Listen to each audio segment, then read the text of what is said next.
अस्सलाम वालेकुम दोस्तों क्या हाल है। उम्मीद करता हूँ कि आप ठीक होंगे। तो दोस्तों आज की वीडियो में हम हेनरिक इब्सन के एक और फेमस ड्रामा पीर जाइंट को डिस्कस करेंगे।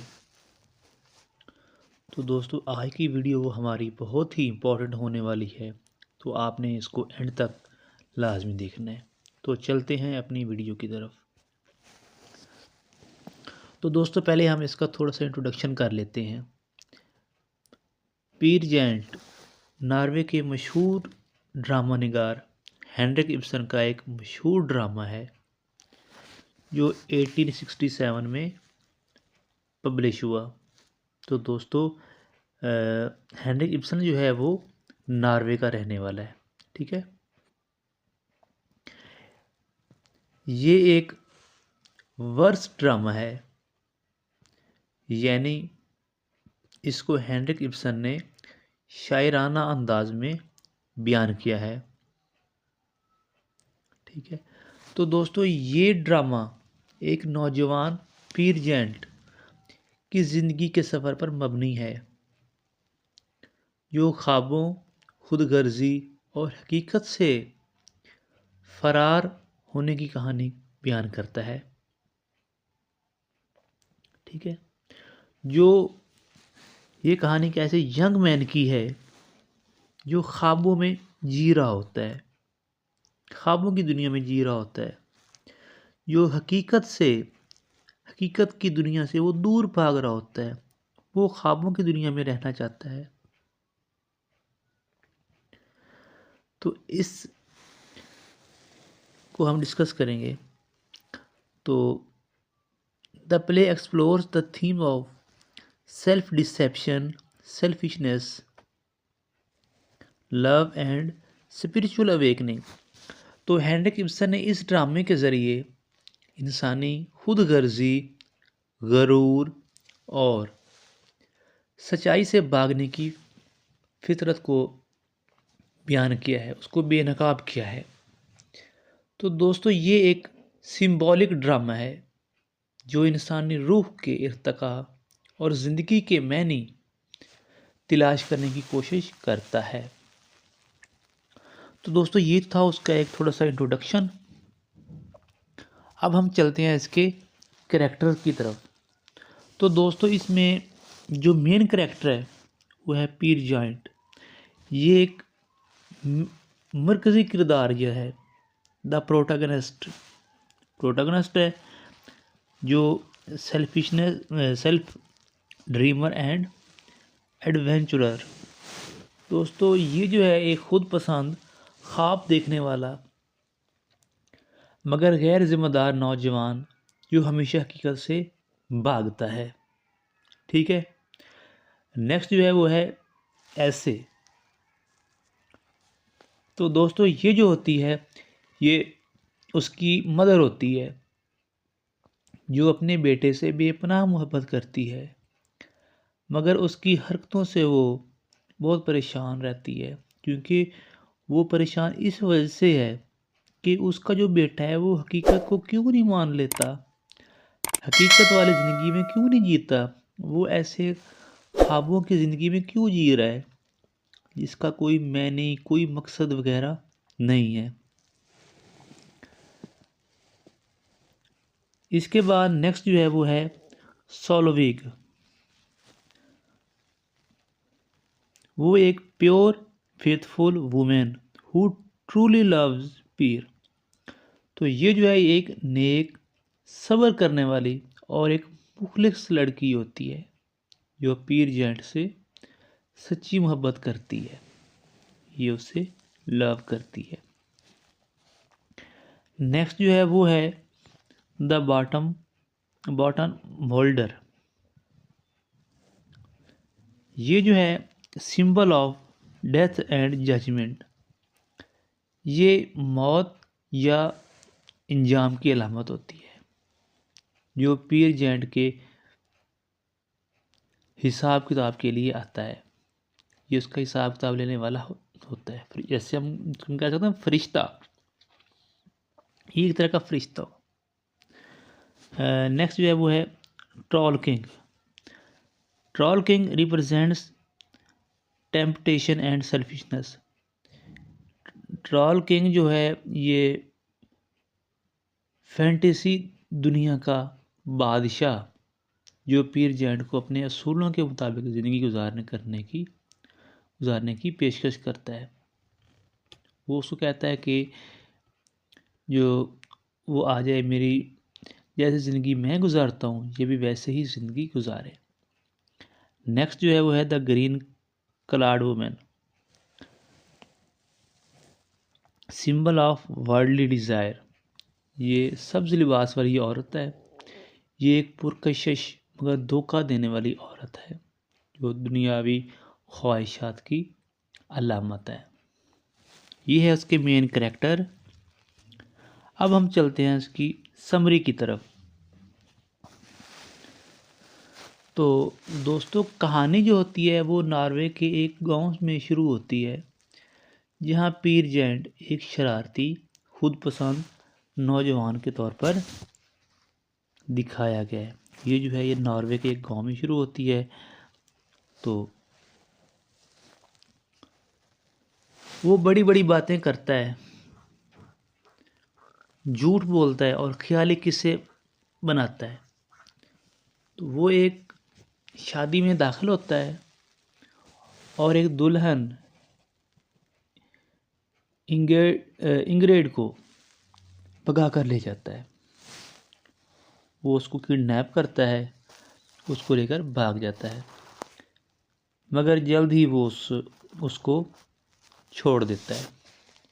इसके बाद वो जंगलों में भटकने लग जाता है।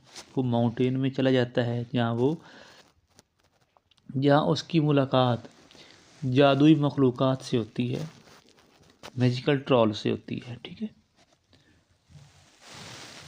तो अब जो है ये उनकी दुनिया में चला गया है, ट्रॉल्स की दुनिया में। अब जो ट्रॉल किंग जो होता है वो पीर जेंट से कहता है कि अगर वो उनके असूलों को मान ले तो वो भी एक ट्रॉल बन सकता है। अब जो है उनका असूल क्या है? उनका असूल है be true to yourself but yourself means only you. मैं एक बार फिर इसको रिवाइज कर देता हूँ। Be true to yourself but yourself means only you, यानी सिर्फ अपनी ज़ात के लिए जियो। ठीक है, उसका वो ये कह रहा है कि अपनी ज़ात के लिए जियो। पीर जेंट जो होता है उसको ये असूल पसंद आता है, असूल तो उसको पसंद आ गया, मगर वो मुकम्मल तौर पर ट्रॉल बनने से इनकार कर देता है। ठीक है, तो वो ट्रॉल बनने से इनकार करता है but continues A life of wandering. वो फिर वो है कि भटकने लग जाता है। अब होता क्या है, उसके बाद वो अपने नए सफ़र शुरू कर देता है। वो अपने मुल्क को छोड़ देता है, अफ्रीका चला जाता है, दूसरी लैंड में चला जाता है, ताकि वहाँ पे वो वेल्थ अपनी हासिल करे और फेम हासिल करे। वो अपने वतन को छोड़ देता है और मुख्तलिफ मुल्कों का सफ़र करता है। सहराओं में वो जाता है, समंदर तक वो जाता है, वो दौलतमंद बनने की ख्वाहिश करता है, उसकी कोशिश करता है, मगर हर जगह खुदगर्जी, धोखा और नाकामी उसके साथ रहती है। वो कई औरतों से ताल्लुकात बनाता है, मगर किसी के साथ वफादार नहीं रहता। ठीक है, तो अब जो है कहानी में थोड़ा सा वो ट्विस्ट आ जाता है। तो यहाँ पे एंट्री होती है सोलोवैग की। तो दूसरी तरफ जो सोलोवैग होती है वो पीर जेंट से ट्रू लव करती है, वो उससे सच्ची मोहब्बत करती है। ठीक है, वो जंगल में एक झोंपड़ी में रहने लगती है, उम्मीद करते हुए कि पीर जैंट कभी वापस आएगा। वो उससे उसके उसके वेट में होती है। ठीक है, तो पीर जैंट जो होता है वो काफ़ी साल बाद वो लौटता है, मगर अपने गुनाहों और नाकामियों से वो बरा होता है। मगर सॉल्वेग फिर भी उससे वफादारी करती है, उसकी वफादार रहती है। ठीक है, अब अब क्या होता है इस ड्रामे का? एंड ये होता है कि आखिर में बर्टन मोल्डर आता है, जो कहता है कि पीर जैंट ने कोई नेक काम नहीं किया और कोई वाज़ेह बुराई भी नहीं की। ठीक है, ना तो उसने कोई अच्छे काम किया है और ना ही उसने कोई बुराई ऐसी की है, इसलिए वो ना तो जन्नत का मुस्तहिक है ना वो जहन्नम का। ठीक है, उसने अच्छा काम नहीं किया जिसकी वजह से वो जन्नत में नहीं जा सकता, और ना ही कोई उसने ऐसा बुरा काम किया जिसकी वजह से उसे जहन्नम में डाला जाए। तो अब उसका क्या हाल किया जाएगा? उसका हाल ये किया जाएगा कि उसकी रूह को पिघलाकर एक नया इंसान बना दिया जाएगा। तो जब पीर जैंट ये सुनता है तो वो घबरा जाता है और वो अपनी शनाख्त तलाश करने लगता है कि मैं आखिर कौन हूँ। वो अपनी लाइफ जो है उसको वो ढूंढना शुरू कर देता है कि मैं आखिर हूँ कौन। तो इसी लम्हे वो सॉल्वेग के पास वापस आता है, जो उसका वो वेट कर रही होती है। तो सॉल्वेग जो है उसे ये कहती है, तुम हमेशा मेरे दिल में महफूज थे, यही तुम्हारा सच्चा वजूद है। तो उसको कहती है कि यही तुम्हारा सच्चा वजूद है तुम। तो ये जो है, ये जो मोमेंट है, ये जो लम्हा है, ये पीर जैंट की रूहानी निजात का है, स्पिरिचुअल रिडेम्पशन का ये टाइम है। तो अब ये तो हो जाती है उसकी एंडिंग। तो अब जो कंक्लूजन है वो ये है कि पीर जैंट जो ये इंसान के ख़ुद को तलाश करने की सफ़र की अलामत है। पीर जैंट की ज़िंदगी एक सबक है कि खुद गर्जी इंसान को तन्हा कर देती है। ठीक है, जो सेल्फिशनेस इंसान को चीज़ होती है वो इंसान को वो तन्हा कर देती है, और सच्चाई ही हकीकी निजात देती है इंसान को। तो अब एट द एंड ये है कि इब्सन ने इस ड्रामे के ज़रिए हमें ये दिखाना चाहा है कि दुनियावी कामयाबी, झूठे ख्वाब और ख़ुद परस्ती इंसान को कभी सुकून नहीं दे सकती। आखिर में सिर्फ खलूस दिल और मोहब्बत ही इंसान को बचा सकती है। तो उम्मीद करता हूँ कि आपको आज का ये ड्रामा पसंद आया होगा। अगर आपको ये ड्रामा पसंद आया है तो वीडियो को लाइक करें और चैनल को सब्सक्राइब करें। मिलते हैं नेक्स्ट वीडियो में।